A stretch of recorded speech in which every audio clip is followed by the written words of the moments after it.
आज हम आप क्लास 10th की सोशल स्टडीज़ में वर्कशीट 20 करेंगे। ये इकोनॉमिक्स की वर्कशीट है और इसमें ये आपके चैप्टर नंबर 2 भारतीय अर्थव्यवस्था के क्षेत्रक यानी सेक्टर्स ऑफ इंडियन इकोनॉमी से ली गई है। इससे पहले की दो वर्कशीट्स भी इसी चैप्टर से थी और इन दोनों ही वर्कशीट्स में हमने देखा कि भारत की जो अर्थव्यवस्था है वो 3 क्षेत्रों में विभाजित है। प्राथमिक क्षेत्र यानी कृषि क्षेत्र, द्वितीयक क्षेत्र यानी औद्योगिक क्षेत्र और तृतीयक क्षेत्र यानी सेवा क्षेत्र। इससे पहले वाली वर्कशीट में हमने देखा था कि हमारे अधिकतर श्रमिक जो हैं वो प्राथमिक क्षेत्र में काम करते हैं, यानी भारत में जो अधिकतर रोज़गार है वो प्राथमिक क्षेत्र यानी कृषि क्षेत्र से मिलता है। परंतु उसका सकल घरेलू उत्पाद में हम उन सभी अंतिम वस्तुओं और सेवाओं का मूल्य जोड़ते हैं जिनका उत्पादन एक वर्ष में किया गया हो। तो पिछली वर्कशीट में हमने देखा था कि आधे से अधिक श्रमिक जो हैं वो प्राथमिक क्षेत्र में काम करते हैं जिनका सकल घरेलू उत्पाद में योगदान काफ़ी कम है। इसके विपरीत द्वितीयक और तृतीयक क्षेत्र का सकल घरेलू उत्पाद में योगदान जो है वो 85% है, परंतु यहाँ पर रोज़गार के अवसर जो हैं वो बहुत ही कम लोगों को प्रदान किए जाते हैं।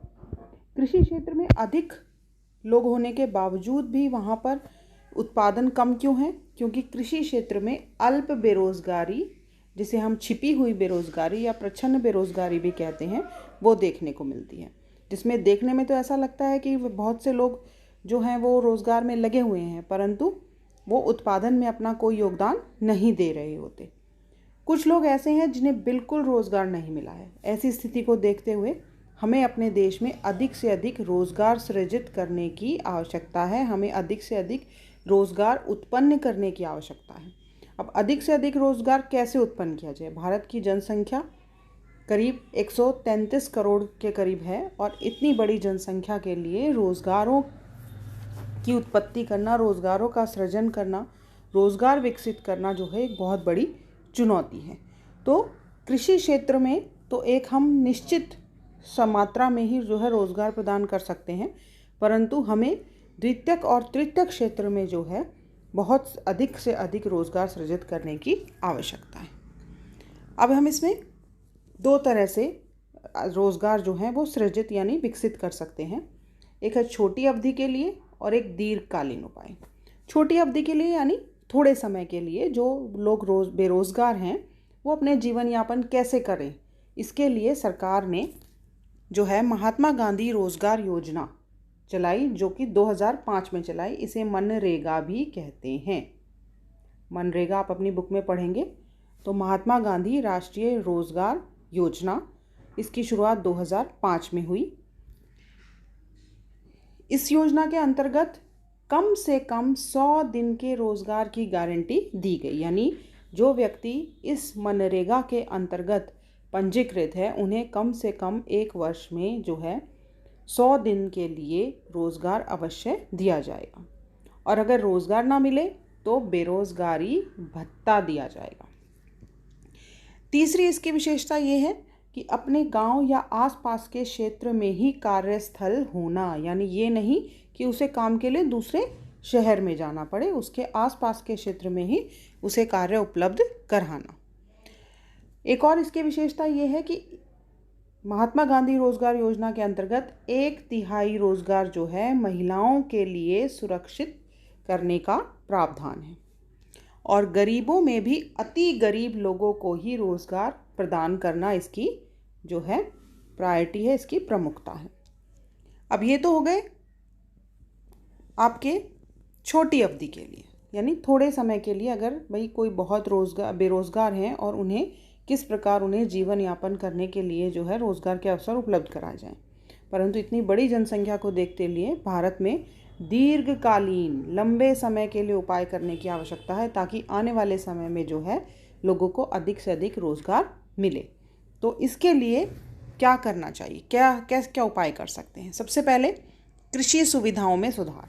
अभी भी बहुत से हमारे ऐसे ग्रामीण इलाके हैं जहाँ पर कृषि जो है पुराने तौर तरीक़ों से ही की जाती है और वहाँ पर जो है अल्प बेरोज़गारी देखने को मिलती है, यानी पूरा परिवार जो है एक छोटे से खेत में जो है रोज़गार कर रहा है परंतु असल में वो बेरोज़गारी है, वहाँ पर छिपी हुई बेरोज़गारी है, यानी उनमें से अगर हम कुछ व्यक्तियों को हटा भी दें तो उत्पादन पर कोई भी प्रभाव नहीं पड़ता। तो कृषि सुविधाओं में सुधार करने से क्या होगा कि कम से कम लोग भी अधिक से अधिक उत्पादन कर सकेंगे। सस्ती दरों पर कृषि ऋण, यानी किसानों को सस्ती दरों पर ब्याज सस्ती ब्याज दरों पर जो है उन्हें ऋण उपलब्ध कराकर भी हम बेरोजगारी की समस्या को हल कर सकते हैं।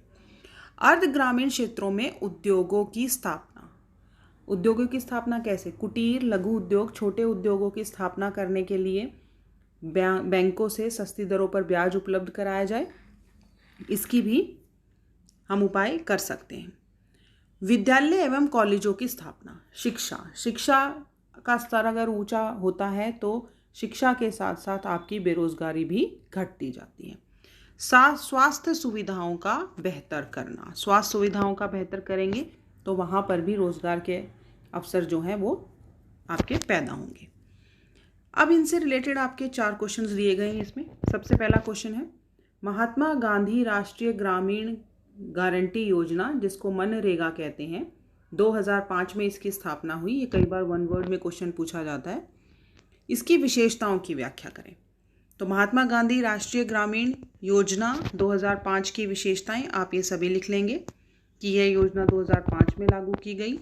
इस योजना के अंतर्गत 100 दिनों के रोजगार की गारंटी दी गई, रोजगार ना मिलने पर बेरोजगारी भत्ते दिया जाना और अपने गांव या आसपास के क्षेत्र में ही रोजगार उपलब्ध कराना, 1/3 रोजगार महिलाओं के लिए सुरक्षित करना और अति गरीब लोगों को रोजगार में प्राथमिकता प्रदान करना। ये सभी जो हैं विशेषताएं हैं मनरेगा की। नंबर 2 है, अतिरिक्त रोजगार सृजन के दीर्घकालीन उपायों की व्याख्या कीजिए। इसमें भी आपके बहुत क्लियर पॉइंट्स दिए हुए हैं यहाँ पर कि कृषि सुविधाओं में सुधार कर सस्ती दर पर कृषि ऋण उपलब्ध कराकर, अर्ध ग्रामीण क्षेत्रों में कुटीर और लघु उद्योगों की स्थापना करके, विद्यालय एवं कॉलेजों की स्थापना करके, स्वास्थ्य सुविधाओं को बेहतर बनाकर जो है हम अतिरिक्त रोजगार सृजन के उपाय कर सकते हैं। थर्ड क्वेश्चन है, हमें अधिक से अधिक रोजगार सृजन की आवश्यकता क्यों है? इसमें सबसे पहले पॉइंट जो है हम ये लिखेंगे कि हमें अधिक से अधिक रोजगार सृजन की आवश्यकता क्यों है? जनसंख्या। हम भारत की जनसंख्या जो है वो 133 करोड़ के करीब है और इतनी बड़ी जनसंख्या के लिए जीवन यापन के लिए रोजगार उपलब्ध कराना जो है वो बहुत ही ज़रूरी है। दूसरा, विकसित अर्थव्यवस्था करने के लिए, अपने देश को विकासशील से विकसित जो है की तरफ ले जाने के लिए हमें रोजगार सृजन की आवश्यकता है। तीसरा आप लिख सकते हैं कि कृषि में निर्भरता कम करने के लिए, कृषि में जो निर्भरता है उसमें कम करने के लिए हमें द्वितीयक और तृतीयक क्षेत्रों में अधिक से अधिक रोजगार सृजन करने की आवश्यकता है। फोर्थ क्वेश्चन है, रोजगार सृजन के कुछ अन्य तरीके बताइए। सबसे पहला, रोजगार सृजन के लिए आप लघु एवं कुटीर उद्योग की स्थापना कर सकते हैं, सस्ता ऋण दिलाकर बैंकों से और स्किल्ड बेस कौशल शिक्षा देकर, यानी स्किल बेस्ड एजुकेशन देकर जो है हम रोजगार सृजन ज़्यादा से ज़्यादा अपने देश में कर सकते हैं। स्कूल और विद्यालयों में, स्कूलों में, कॉलेजों में आप वोकेशनल, जैसे आप लोगों को आजकल एंटरप्रेन्योरशिप माइंडसेट करिकुलम जो है स्टार्ट किया गया है 9 to 10th, आप पिछले साल से आप पढ़ रहे हैं। तो जो EMC है, एंटरप्रेन्योर माइंडसेट करिकुलम, वो किस लिए शुरू किया गया है? ताकि आप लोग बड़े होकर रोजगार सृजन में अपनी भूमिका निभा सकें। तो स्कूल में, कॉलेजेस में इस तरह के कौशल प्रदान करने वाली शिक्षा देने की आवश्यकता है। वोकेशनल सब्जेक्ट्स पर हमारी नई शिक्षा नीति जो आई है उसमें भी वोकेशनल सब्जेक्ट्स पर जो है काफ़ी जोर दिया गया है। तो लघु व कुटीर उद्योगों की स्थापना करके, सस्ता ऋण दिलाकर और कौशल शिक्षा, स्किल्ड एजुकेशन देकर जो है हम बच्चों में रोज़गार सृजन के भावना जो है वो विकसित कर सकते हैं।